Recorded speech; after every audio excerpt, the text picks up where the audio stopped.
Hi hello good evening నమస్తే everyone. Welcome to rocking Rani channel. ఇప్పుడు stand up comedy తెలుగులో చేసేసుకుందామండి.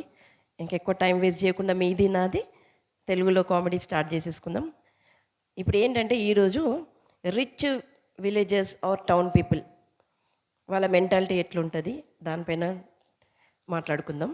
ఇంకోటి ఏం చెప్తానంటే మళ్ళీ ఇది ఎవరిని ఉద్దేశించి కాదండి, ఇది ఫన్ కోసమే చేస్తున్నాం. మిమ్మల్ని అందరు నవ్వించడానికి మాత్రమే నేను చేస్తున్నాను నా ట్రయల్. సో ఎవరిని ఉద్దేశించి కాదండి. ఓకే. అయితే టౌన్లో ఎట్లుంటారు, చాలా రిచ్, ఎకరాల ఎకరాల భూమి ఉంటుంది, నాలుగు ఇళ్ళు ఉంటాయి, చాలా ఏమేమో ఉంటాయి, వాళ్ళకి 4 కార్లు ఉంటాయి, అట్లా అనమాట.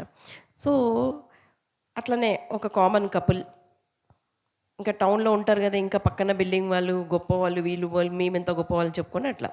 సరే ఈ కపుల్ ఏంటి, ఈ భార్య ఎప్పుడు గొప్పలు చెప్పుకుంటూ ఉంటుంది అనమాట. నాకు అన్ని ఎకరాల భూమి ఉంది, మాకు 4 ఇళ్ళు ఉన్నాయి, ఇంత పెద్ద బంగ్లా మాది, మేము చాలా గొప్పలం, నాకు చూడు 7 వారాల నగర్లు కాకుండా ఇంకెక్కువ ఉన్నాయి, సో ఇన్ని ఉన్నాయి నా దగ్గర, మా అల్మారాలో చూస్తే ఎప్పుడు క్యాష్ ఉంటుంది కోట్లల్లో, ఇట్లా చెప్పుకునే వాళ్ళకి. కానీ అక్కడ వాళ్ళు దగ్గరలో మంచి స్కూల్స్ లేక పిల్లోడిని ఒక మామూలు స్కూల్లో వేస్తారు. ఆ స్కూల్లో ఏంటి, ఆ టీచర్ పిల్లలందరి దగ్గర అరే నువ్వు కూరగాయలు తెపోరా, ఈరోజు ఇంటికి పోయి కూరగాయలు ఇచ్చిరా పోరా, అరే నువ్వు పోయి ఈ వస్తువులు తెపోరా, నువ్వు ఇంకే వాటర్ తీసుకుపోయి ఇచ్చిరా పోరా, ఇట్లా ఏదేదో పిల్లల్ని సతాయిస్తుంటాడు. సో పేరెంట్స్కి కోపం వచ్చి, ఈ రిచ్ కిడ్ కదా, మా పిల్లగాడు పోయి అక్కడ వాళ్ళ సేవలు చేసేది ఏంది, చదువుకోనికి పంపిస్తే అని ఇక కోపం వచ్చి వాళ్ళు వేరే స్కూల్లో వేస్తారు. సో వేరే స్కూల్లో ఏంటి, వీళ్ళ బాబు వాళ్ళ డాడీ తీసుకెళ్తాడు అడ్మిషన్కి. సరే డేట్ ఆఫ్ బర్త్ చెప్పమంటాడు. సార్ మీరు వాళ్ళ హైట్ని చూసి లెక్క రాసుకోండి సార్, డేట్ ఆఫ్ బర్త్ మీరే రాసుకోండి అని చెప్తాడు. అయితే వాళ్ళు అందాజగా రాస్తారు. అందాజ రాయడంలో ఎట్లుంటుందంటే, వీళ్ళ కపుల్కి పెళ్ళి కన్నా ముందు సంవత్సరంలో పిల్లగాడు పుట్టిన డేట్ ఆఫ్ బర్త్ వచ్చింది. అది అది కూడా ఎట్లా, తర్వాత వాళ్ళకు ఒక పాప ఉంటుంది కదా, పాప అంటే ఈ పిల్లగానికి అక్క కదా, సో అక్క కన్నా ఈ తమ్ముడు పెద్దోడు అనమాట, అట్లా రికార్డ్స్ వచ్చింటాయి. ఇది వాళ్ళ ఫాదర్ వాళ్ళ ఫాదర్ చేసేది. ఇంకా ఇది ఇట్లుంటే వీళ్ళమ్మ చూడు, పక్కింట్లో సుబ్బారావు వాళ్ళ పిల్లగాడిని 2 సార్లు కిడ్నాప్ చేసిండ్రు, మన బాబుని ఇప్పుడు వరకు ఒక్కసారి కూడా కిడ్నాప్ చేయలే. అంటే ఆమె రిచ్, ఇంత గొప్ప వాళ్ళకి అంటే ఇప్పుడు న్యాచురల్గా గొప్ప వాళ్ళకి పిల్లల్ని తీసుకుపోయి బ్లాక్మెయిల్ చేయడం అట్లా ఉంటుంది కదా. సో ఆమె థాట్ అట్లా అనమాట, నా పిల్లగాని ఇప్పటి వరకు ఒక్కసారి కూడా కిడ్నాప్ చేయాలని మొగుడెంబడి పడుతూ ఉంటుంది, అంటే ఇంకేమో తగ్గింది మనకి అని ఆమె ఫీలింగ్ ఆమెకి. సరే ఆ ట్రయల్లో ఏం చేస్తుంది, మా బాధ తట్టుకోలేక వీళ్ళ ఫాదర్ పార్క్ తీసుకుపోతుంటాడు వాకింగ్కి. అది కూడా ఎప్పుడు అందరు వెళ్ళిపోయినాక ఇళ్ళకి చీకట్లో పార్క్ తీసుకెళ్ళి ఆ పిల్లగాని చీకట్లో వదిలేస్తాడు. కనీసం అట్లనే ఎవరైనా వచ్చి కిడ్నాప్ చేస్తారు, ఎవరు చేయరు. సో పెళ్ళాం బాధ భరించలేక అట్లా కాలే. సరే ఈ పెళ్ళాం ఇంట్లో ఏం చేస్తుంది, ఆ బాబు తిని పనుకుని ఉంటాడు, 10:30 అవుతుంది టైం, అరే లేవరా అంటది. ఎందుకమ్మా, పోయి నువ్వు జల్దీ పోయి కూరగాయలు తీసుకురాపో అంటే, ఇప్పుడే కదా తిని పండుకున్నాం ఇంకెందుకు కూరగాయలకి, లేదు నువ్వు పోయి తీసుకురావాల్సిందే, పొద్దున్న తెస్తలేమ్మా అంటే, లేదు నువ్వు తేవాల్సిందంటది. సరే బాధ భరించలేక ఆ పిల్లగాడు ఇంతమంది పనులు ఉంటే కూడా ఎవరిని పంపించకుండా నన్నే పంపిస్తుంది, సరే ఈమెకి ఎందుకు లేకోట్లట అనిపించుకోవడం అని పిల్లగాడు లేచి తయారవుతాడు. పోనీకే పోతుంటే బండి ఆపి చేతికి బ్రేస్లెట్ వేస్తుంది, దొడ్డుది రింగులు పెడుతుంది, మెడల దండేస్తుంది. పిల్లగాడు అడుగుతాడు, అమ్మ ఇవన్నీ ఏంటి, ఇంత బంగారం ఇంత రాత్రి పూట అంటే, అవన్నీ ఎత్తుకెళ్ళిపోవాలా, గోల్డ్ కోసమైనా పిల్లగాన్ని కిడ్నాప్ చేస్తాడని ఆమె ట్రయల్. అంటే అవి రకరకాలుగా గోల్డ్ ఎట్లా కిడ్నాప్ అవుతుందని ట్రై చేస్తుంటుంది అనమాట. సో ఇట్లా ఇంకెట్లా కిడ్నాప్ అవుతలేదు, సక్సెస్ అవుతలే అనేసి వాళ్ళ దగ్గరలో ఉన్న ఒక పంతుల దగ్గర తీసుకుపోతుంది. పంతులు గారు కొంచెం చూడండి, మా పిల్లగాడి జాతకం చూడండి, మా పిల్లగాడికి కిడ్నాప్ ఎందుకు అవుతలేడు, వాళ్ళ జాతకంలో కిడ్నాప్ ఉందా లేదా పంతులు అంటాడు. అమ్మ తల్లి వాడి జాతకంలో కిడ్నాప్ అనేది లేదు.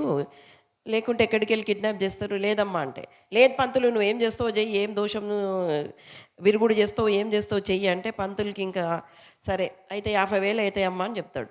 సరే 50,000 ఇస్తది పంతులకి. ఏదో చేపిస్తది పూజలు అవి ఇవి చేసి ఎందుకంటే కిడ్నాప్ కావాలని. సరే. నిజంగానే నెక్స్ట్ డే మార్నింగ్ ఆ పిల్లగాడు కిడ్నాప్ అవుతాడు. ఒక వ్యాన్‌లో ఎవరో వచ్చి ఎత్తుకపోతారు. కళ్ళకి గంతలు కడతారు. తీసుకుపోయి ఎక్కడనో ఒక చీకటి రూమ్‌లో పడేస్తారు. తర్వాత పోయి తలుపు తెరిసి గంతలు ఇప్పి చూస్తే ఎవరుంటారు కిడ్నాప్ చేసిందంటే పిల్లగాడు వాడ ఫాదర్. ఆ పిల్లగాడు ఫాదర్ పిల్లగాడు వాళ్ళ ఫాదర్. పిల్లగాడు అడుగుతాడు, "ఏంది డాడీ నువ్వే నన్ను కిడ్నాప్ చేస్తావా? సొంత డాడీ వెయ్యి ఇట్లా చేయొచ్చా నువ్వు" అని బాధపడుకుంటూ ఏడుసుకుంటాడు అడుగుతాడు. లొల్లి పెట్టుకుంటా. సో అంటాడు ఫాదర్, "లేదురా మీ అమ్మది రేపు యానివర్సరీ ఉంది మ్యారేజ్ యానివర్సరీ. ఆమెకి మీ గిఫ్ట్ లాగా ఇయ్యాలి కిడ్నాపింగ్ అనేసి నేను చేసిన అంతే" అని చెప్తాడు. అంటే బా బాధ తట్టుకోలేక ఆ డ్రామా వేసింటాడనమాట ఆయన. సరే ఇది ఇట్లా అయింది. ఇదేదో జరుగుతా ఉన్నాయి. ఇంకా కిడ్నాప్ అయిందని ఆమె కొంచెం ఖుష్. తర్వాత ఇట్లా జరుగుతుంటే పిల్లగాడు పెద్దగా అవుతాడు. పిల్లగాడిని కాలేజ్ పోతే ఏమవుతుంది? ఇంక అందరికీ తెలిసిందే కదా! కాలేజ్‌లల్లో గాని ఎక్కడికైనా వాష్‌రూమ్‌లు ఉంటే అక్కడ వాళ్ళకి ఏం రాసుంటది? ఒకటి మగోళ్ళకి, ఒకటి ఆడోళ్ళకని. ఇక్కడ ఏముంది? ప్యాంట్ షర్ట్ ఏసుకున్న బొమ్మ ఒక దగ్గర ఉంది. ఒక డోర్‌కి. ఇంకోటి కుర్తా పైజామా ఏసుకొనేది ఒక డోర్ పైన ఉంది. సరే ఈ పిల్లగాడు ఏంటి? ఆ రోజు కుర్తా పైజామా ఏసుకొని పోయుంటాడు. దాంట్లో దూరుతాడు.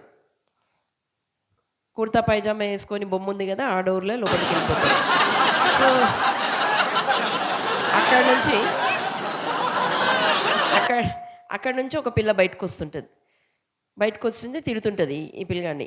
"ఏ నీకు బుద్ధి లేదా? ఇది ఆడోళ్ళదని తెలవదా? నువ్వు ఎందుకు ఎంటర్ అయితున్నావు? ఏం నీకు దిమాగ్ ఖరాబ్ అయిందా?" అని ఆ పిల్ల తిడితే, "నీ దిమాగే ఖరాబ్ అయింది. నేను కుర్తా పైజామా ఏసుకొని కరెక్ట్ వచ్చినా, నువ్వే ప్యాంట్ షర్ట్ ఏసుకొని దీంట్లో దూరినావు. ఫస్ట్ నీ దిమాగ్ చూసుకో" అని ఆ పిల్ల. సో ఇదనమాట రిచ్ కిడ్. మళ్ళా షాపింగ్ మాల్‌కెళ్తాడు. ఏదో అర్జెంట్‌గా కొనుక్కోవాలని షాపింగ్ మాల్‌కెళ్తాడు ఈ పిల్లగాడు. పోతే అక్కడేంటి, ఆ షాపింగ్ మాల్‌లో ఏమి రాసుండదు. నా కుర్తా పైజామా, నా ప్యాంట్ షర్ట్ ఏముండదు. బొమ్మలే లేవు. హీ, షీ అని ఉంటాయి కదా! అవన్నీ ఏముండవనమాట. సో, ఈ పిల్లగాడు అనుకుంటాడు, అమ్మో! నాకు అర్జెంట్‌గొస్తుంది. ఇక్కడ ఏం రాసలేదు. ఇక్కడ ఏం రాసలేదంటే ఇక్కడ ఏం బట్టలేసుకోకుండా పోవాలేమో రూల్ అనుకోని దబదబా దబదబా సో, ఫాస్ట్‌గా వాడు బట్టలు ఇప్పేసి లోపలికి పోతాడు. లోపలికి పోయేసరికి ఏమైతది, ఆల్రెడీ అక్కడ మళ్ళా ఆడామె ఉంటది. సో, ఆడామె అంటది మళ్ళా బెదిరిస్తుంటది. "ఏం నీకు దిమాగ్ ఖరాబ్ అయిందా? ఆడోళ్ళ దాంట్లో దూరిందే కాకుండా ఇది కూడా బట్టలు లేకుండా వస్తావు. నీకేమైనా సిగ్గు శరం ఉందా?" అని ఆ పిల్ల టక టక తీసి ఇంకా ఫోన్ తీసి ఫో ఫోన్ తీసి పోలీస్ కంప్లెయింట్ చేయనీకి రెడీ అయిపోతది. ఈ లోపల తిడతాడు వీడే. "నీకే సిగ్గు లేదు. నువ్వే తప్పులున్నావు. నేనంతా 100% కరెక్ట్ ఉన్నా" అని అంటాడు. ఎందుకంటే నేను బట్టలు అక్కడ ఏమీ లేదు సింబల్. బట్టలేసుకోవడము, తీసుకోవడము, హీ, షీ ఏం లేదు. సో, ఇక్కడ రూల్ ఏంటి? ఏమేసుకోకుండా రావాలి. అదే రూల్ కరెక్ట్ నేను ఫాలో అయినా. నువ్వే ఏసుకొనొచ్చినావు బట్టలు లోపల. నువ్వే రాంగ్. సో, ఇచ్చుకోపో. నువ్వు కంప్లెయింట్ ఇచ్చుకోపో. ఎవడికి ఇచ్చుకుంటావు పో అని చెప్పేసి అంటే ఆ పిల్ల పోలీస్‌ని పిలిపిస్తది. పిలిపిస్తే పోలీస్ వాళ్ళొస్తారు. ఏంటి సంగతి అంటే ఇదే అని ఎక్స్‌ప్లెయిన్ చేస్తాడు. "ఏందయ్యా ఇట్లా చేస్తావంటే" "సార్ మీరే న్యాయం చెప్పండి. ఇది సిట్యుయేషన్. ఇక్కడ బొమ్మలు లేవు. హీ, చీ ఏం రాసి లేదు. సో, నేను రూల్ ప్రకారం బట్టలు లేకుండా పోవాలని కరెక్ట్‌గానే పోయినా. ఆమెనే నాతోని కొట్లాడి రూల్ చెప్పకుండా ఇట్లా చేస్తుంది సార్. సో, మీరే న్యాయం చెప్పండి. నాదేం తప్పుంది ఇక్కడ?" అంటే ఆ పోలీసోళ్ళు తల కొట్టుకొని అమ్మో! ఇది కథ కాదులే ఇక్కడ అనేసి అక్కడిదక్కడ ప్రాబ్లమ్ సాల్వ్ చేసి వెళ్ళిపోతారన్నమాట. సో, ఇదండి రిచ్ విలేజర్స్ కానీ, టౌన్ వాళ్ళు గానీ కొంచెం నవ్వుకోవడానికి కామెడీ చేసుకున్నాం. నాతో భరించినందుకు థ్యాంక్ యూ. నా ఛానల్‌ని సబ్స్క్రైబ్ చేయండి, షేర్ చేయండి, లైక్ చేయండి. Thank you.